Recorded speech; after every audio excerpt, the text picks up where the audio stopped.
warahmatullahi wabarakatuh. Yuk ngobrol bareng Luici. Khusus kali ini kita bakal ngobrol-ngobrol santai nih. Nah, di sini saya udah ditemani Kak Lina Marlina, lulusan dari Akademi Kebidanan, dan juga Kak Umi Kulsum, lulusan dari Pendidikan Biologi. Untuk sahabat Luici, khususnya akhwat, pasti pernah ngalamin kan yang rasanya sakit haid. Nah, itu kenapa sih Kak bisa terjadi? Oke, terima kasih kepada Teh Cici atas kesempatannya. Sebelumnya, bismillahirrahmanirrahim. Assalamualaikum warahmatullahi wabarakatuh. Salam semangat untuk teman-teman semua dimanapun kalian berada, yang Masya Allah sekali mungkin tetap kuat, tetap optimis dalam menjalani hari-harinya ya di masa-masa pandemi ini, di masa-masa yang mungkin begitu banyak ujian yang hadir ya di dalam hidup kita gitu ya, Masya Allah. Semoga kita bisa tetap semangat seterusnya. Oke, langsung saja di sini saya akan menjawab pertanyaan dari Teh Cici. Apa sih yang menyebabkan rasa sakit ketika haid? Sebenarnya penyebab nyeri haid atau kram perut bagian bawah ini bermacam-macam ya. Tapi itu merupakan hal yang wajar, yang umumnya dirasakan oleh sebagian besar perempuan di awal menstruasi. Dan yang perlu kita ketahui, ketika tidak haid, terjadi kontraksi halus pada otot dinding rahim di sepanjang waktu. Dan umumnya, mungkin ini tidak akan terasa ya oleh kita. Nah, ketika memasuki masa menstruasi, kontraksi ini jadi makin kencang. Dan itu sebagai bagian dari peluruhan dinding rahim saat haid. Dan kontraksi tersebut menekan pembuluh darah yang mengelilingi rahim, sehingga memutuskan suplai darah dan oksigen ke rahim. Nah, karena tidak adanya oksigen inilah yang menyebabkan jaringan rahim melepaskan bahan kimia yang menciptakan rasa nyeri tadi. Dan salah satu bahan kimia itu dinamakan prostaglandin. Dan prostaglandin inilah yang memicu otot rahim untuk terus berkontraksi lebih banyak lagi. Dan sebenarnya masih panjang ya penyebab rasa sakit dari haid ini, karena rasa sakit pada haid atau mungkin bisa dibilang dysmenorrhea ini itu dibagi dua gitu, dibedakan menjadi dua faktor, yaitu dysmenorrhea primer dan dysmenorrhea sekunder. Dan ya masih panjang penjelasannya. Begitu kurang lebih Teh Cici. Oke, bismillahirrahmanirrahim. Assalamualaikum warahmatullahi wabarakatuh. Halo teman-teman Luici semuanya, apa kabar hari ini? Semoga teman-teman semua dimanapun kalian berada, di tengah-tengah terjangan pandemi ya, di tengah-tengah krisis yang terjadi saat ini, krisis di bidang kesehatan, krisis ekonomi, bahkan krisis sosial ya, kita semua selalu ada dalam keadaan sehat, dalam lindungan Allah Subhanahu wa Ta'ala, dan selalu diliputi dengan hal-hal yang positif di sekitar kita. Amin Allahumma amin. Oke, sebelumnya saya juga mengucapkan terima kasih banyak ya untuk Teh Cici yang hari ini sudah memberikan kesempatan kepada saya untuk ikut sharing-sharing di sini, yang ngobrol-ngobrol santai di Luici Talk hari ini. Nah, terkait pertanyaan dari Teh Cici yang mengenai fenomena kenapa sih kalau kita sedang haid itu suka ada rasa nyeri yang muncul di perut kita atau yang sering kita sebut dengan kram perut. Sebetulnya kalau berbicara tentang penyebab kenapa bisa terjadi, menurut saya tadi yang sudah dijelaskan oleh Teh Lina sebetulnya sudah sangat jelas ya, karena kalau harus dijelaskan lebih detail lagi betul akan sangat panjang. Kurang lebih memang sedikit mengulang ya, betul apa yang sudah Teh Lina bilang, kalau rasa nyeri yang muncul di perut saat kita menstruasi itu tidak lain penyebabnya adalah karena aktivitas kontraksi otot rahim kita. Nah, sebetulnya kontraksi otot rahim kita itu berkontraksi setiap saat, cuman menjelang siklus menstruasi ini ada peningkatan kontraksi, ada kontraksi yang berlebih terjadi yang dipicu oleh hormon prostaglandin tadi yang sudah Telina juga sebutkan ya. Nah, karena adanya peningkatan kontraksi ini membuat adanya penekanan pada pembuluh darah, lalu memotong suplai oksigen yang masuk ke dalam rahim, sehingga terjadilah fenomena peluruhan dinding rahim. Nah, itulah teman-teman yang membuat kita saat menstruasi itu merasakan sakit yang sangat pada perut kita karena ada aktivitas kontraksi otot rahim tadi ya, yang dipengaruhi atau dipicu oleh hormon prostaglandin. Hanya saya sedikit izin menambahkan paling ya teman-teman terkait rasa nyeri saat menstruasi. Terkadang fenomena yang kita alami itu muncul pertanyaan gini, kenapa sih kalau bertanya ke teman-teman, apalagi yang baru-baru gitu haidnya, ada yang saat haid itu merasakan sakit yang sangat, ada yang biasa aja, ada yang bahkan ketika haid itu bisa tetap beraktivitas seperti biasa, bahkan tidak merasakan sakit. Tapi satu sisi lain ada yang fenomena perempuan-perempuan yang haid bahkan sampai tidak bisa melakukan aktivitas sama sekali, bahkan ada kasus juga ada disertai dengan perasaan mual yang sangat, demam yang tinggi dan lain sebagainya. Nah, kenapa bisa ada perbedaan seperti itu?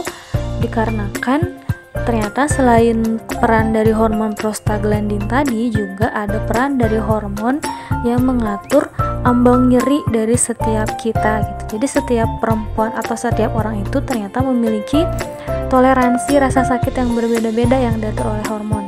Nah, ketika kita itu memiliki hormon yang ketahanan terhadap nyerinya yang lebih, maka saat haid kita tidak akan terlalu merasakan sakit yang terlalu gitu. Berbeda dengan yang memang memiliki ambang toleransi yang tidak begitu kuat ya terhadap rasa nyeri.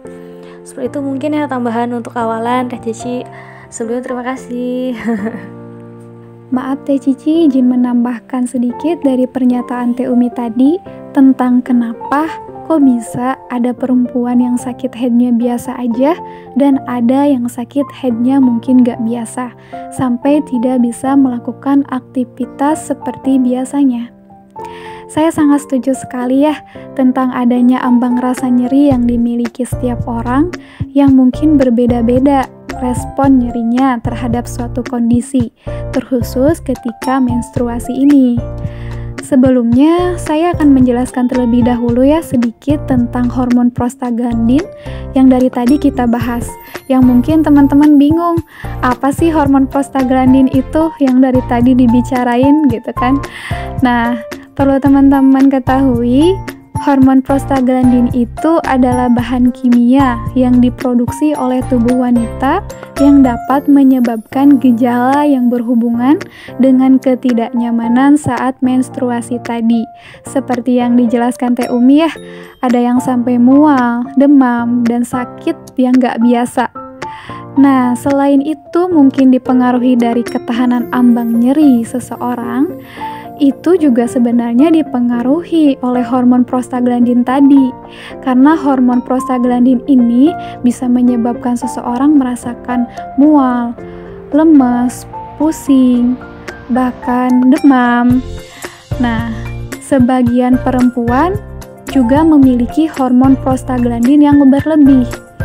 Dan itulah mungkin yang membuat seseorang merasakan tingkat nyeri yang berlebih gitu. Dan perlu diketahui bahwa rasa nyeri yang dirasakan oleh perempuan ini juga perlu diwaspadai. Karena seperti yang saya jelaskan tadi, ada dua jenis disminor atau rasa nyeri yang dimiliki perempuan. Ada yang primer, ada yang sekunder. Nah, kalau yang primer ini adalah rasa nyeri atau kram perut bagian bawah yang normal yang dirasakan oleh perempuan ketika menstruasi. Nah, sedangkan disminore sekunder ini disebabkan oleh kondisi atau gangguan pada sistem reproduksi wanita yang perlu kita waspadai. Akibat dari nyeri dismenore sekunder ini biasanya terjadi lebih awal daripada nyeri menstruasi biasa dan berlangsung lebih lama. Sampai ada perempuan yang mungkin merasakan haid tadi seperti yang dijelaskan ya, tidak bisa melakukan aktivitas, bahkan ada juga yang setiap haid dia sampai pingsan. Nah, itu perlu diwaspadai jika dia mengalami hal itu setiap kali siklus menstruasi, karena dikhawatirkan ada penyakit yang menyertai tadi ya, yang disebabkan akibat misalkan adanya endometriosis, radang panggul, fibroid, atau juga itu sebenarnya bisa dari akibat pemasangan KB IUD. Begitu kurang lebihnya Teh Cici. Wah, luar biasa sekali ya. Terima kasih jawabannya Kak Umi dan juga Kak Lina. Nah, jadi ternyata sahabat Lucy semua bahwa sakit ketika haid itu normal dan pasti akan dirasakan oleh setiap wanita. Nah, cuman yang harus kita garis bawahi adalah ketika sakitnya berlebih, seperti kita jadi tidak bisa beraktivitas. Dalam artian di sini bukan mager ya, tapi benar-benar tidak bisa melakukan aktivitas, kemudian juga sampai pingsan ataupun dan lain sebagainya, ditambah lagi mungkin ketika itu terus berulang ya. Nah, maka segera kita konsultasikan ke ahlinya seperti itu. Nah, sekarang jadi penasaran nih Kak, ada gak sih aktivitas ataupun makanan-makanan yang bisa kita konsumsi agar rasa sakitnya itu berkurang ataupun rasa sakitnya itu tidak berlebihan? Gimana nih Kak? Oke, baik, sebelumnya terima kasih banyak ya Teh Cici untuk pertanyaan selanjutnya. Oke teman-teman, luar biasa ya diskusi kita pagi ini. Baru 2 pertanyaan tapi udah mulai memanas nih. Gimana teman-teman, masih kuat ya? Kita udah mulai mendengar nih istilah-istilah yang mungkin jarang ya teman-teman dengar gitu, seperti kata prostaglandin, Dismirnor, dan lain sebagainya. Tapi nggak apa-apa, ini memang sebaiknya harus kita ketahui bersama, terutama untuk para perempuan. Oke, menanggapi tadi pertanyaan kedua dari Teh Cici tentang terus ada nggak sih makanan yang bisa kita konsumsi untuk menurunkan rasa sakit yang muncul saat nyeri haid, atau ada nggak sih yang bisa kita lakukan gitu kan untuk menurunkan rasa nyeri tersebut?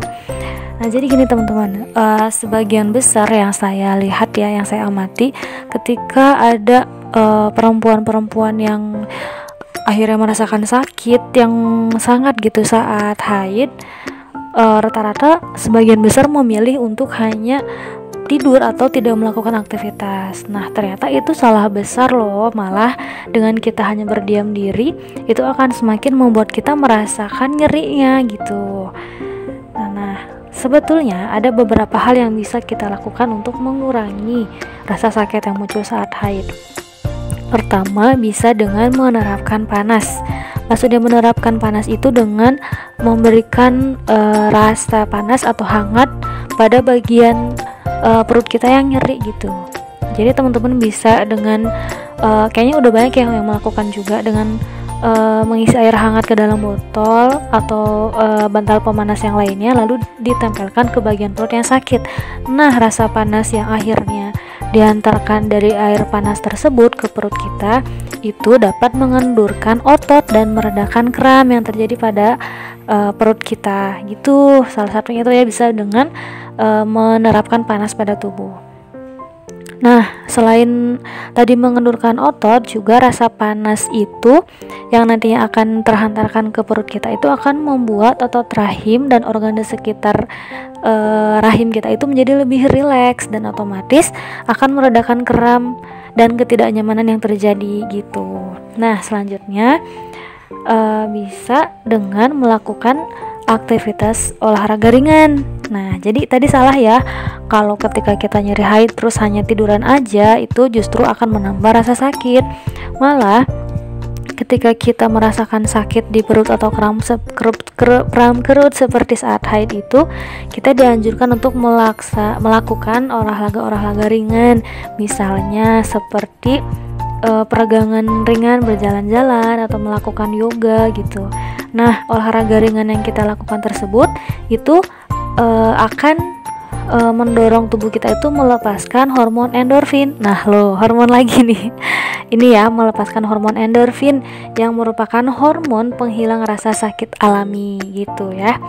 Jadi salah ya kalau teman-teman merasa haid, jangan sampai hanya tidur aja, jangan mager ya, tapi harus bergerak gitu. Nah, selanjutnya juga bisa dengan melakukan akupuntur, dengan memijat memijat lembut di area perut kita yang terasa nyeri, atau juga bisa dengan mengoleskan minyak esensial gitu, seperti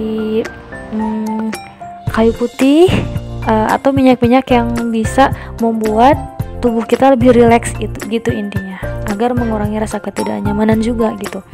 Selanjutnya untuk terkait makanan, nah ini nih, ketika kita merasakan nyeri haid, ada nggak sih makanan yang bisa kita konsumsi untuk mengurangi kram perut saat menstruasi? Jawabannya adalah dengan mengubah pola makan. Maksudnya gimana? Maksudnya adalah kita harus mengonsumsi makanan yang kaya akan asam lemak omega 3, buah-buahan, sayuran, kacang-kacangan, protein tanpa lemak, dan biji-bijian. Nah, makanan-makanan tersebutlah yang akan membantu tubuh kita untuk tetap sehat gitu ya. Jadi saat merasa kram perut, saat merasakan haid saat menstruasi, hindari makanan-makanan yang justru mengandung lemak berlebih, misalkan makan bakso, makan mie gitu. Jangan ya, tapi harus mengkonsumsi makanan-makanan yang kaya akan asam lemak omega 3, buah-buahan, sayuran, kacang-kacangan, protein, dan lain sebagainya. Lalu juga jangan lupa harus memperbanyak minum air putih ya, karena air putih itu juga bisa menjadi salah satu hal yang meredakan atau mengurangi rasa kram yang terjadi pada otot. Karena mungkin saat kita merasakan kram bisa jadi ada perasaan dehidrasi, jadi tubuhnya itu dehidrasi gitu. Nah, untuk mengurangi dehidrasi tersebut, kita harus memperbanyak minum air putih. Oke. Nah, ternyata seperti itu. Bagusnya kita memperbanyak olahraga ringan untuk mengurangi tadi ya rasa sakit ketika haid. Ditambah lagi pola makan yang baik dan juga konsumsi air hangat ya, diperbanyak. Nah, terima kasih nih Kak Umi atas jawabannya. Jadi kita semua ternyata tahu, ternyata kayak gini. Tercerahkan ya. Nah, juga bener banget kata Teh Umi bahwa percakapannya sudah mulai memanas nih. Banyak banget istilah-istilah yang masuk ya, mungkin bikin kepala apa nih, tapi jadi lebih tahu ya sekarang kita. Lanjut lagi ya ke pertanyaan selanjutnya nih untuk Kak Umi dan Kalina. Nih, sekarang saya mau tahu nih jawaban dari Kalina tentang ketika haid itu bagusnya 1 bulan itu sekali atau 2 kali sih kata Kalina? Oke, langsung saja ya. Saya akan menjawab pertanyaan dari Teh Cici tadi.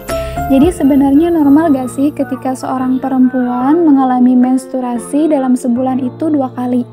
Atau normalnya cuma sekali saja dalam sebulan? Jadi sebenarnya sekali ataupun 2 kali itu normal-normal saja ya teman-teman. Karena siklus menstruasi wanita dewasa itu kisaran 21 sampai 35 hari sekali. Dan untuk remaja putri itu kisaran 21 sampai 45 hari sekali. Jadi jika teman-teman memiliki siklus menstruasi yang pendek, yaitu 21 hari sekali, itu otomatis teman-teman bisa mengalami menstruasi dalam sebulan itu 2 kali gitu. Jadi itu normal-normal saja ya teman-teman. Dengan catatan, teman-teman memang memiliki siklus menstruasi yang pendek, tapi tidak kurang dari 21 hari.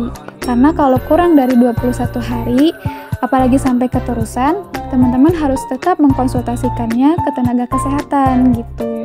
Misalkan baru aja 10 hari yang lalu mens, udah mens lagi gitu. Apalagi mensnya itu sampai sakitnya itu hebat banget, sampai gak bisa beraktivitas gitu, pendarahan, dan sampai pingsan juga gitu. Itu teman-teman harus mengkonsultasikannya ke dokter atau ke tenaga kesehatan terdekat gitu, karena khawatir ada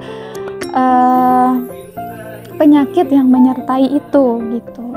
Dan ketika teman-teman memiliki siklus menstruasi yang normal gitu, nggak pendek, misalkan 28 hari sekali, dan dalam sebulan teman-teman bisa mens sampai 2 kali, itu normal juga gitu, ketika memang itu hanya sesekali dalam setahun. karena itu sebenarnya banyak sekali penyebabnya yang membuat teman-teman bisa sebulan itu bisa sampai 2 kali gitu. Bisa dari faktor stres gitu atau pola makan yang tidak terjaga gitu teman-teman. Nah itu barangkali Teh Cici kurang lebihnya.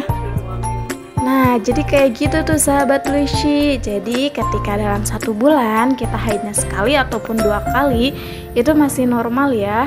Nah, seperti kata Kak Lina tadi, yang harus jadi catatan adalah ketika siklusnya itu tidak beraturan ya, siklus haidnya itu tidak beraturan dan disertai rasa nyeri yang sangat berlebih gitu ya.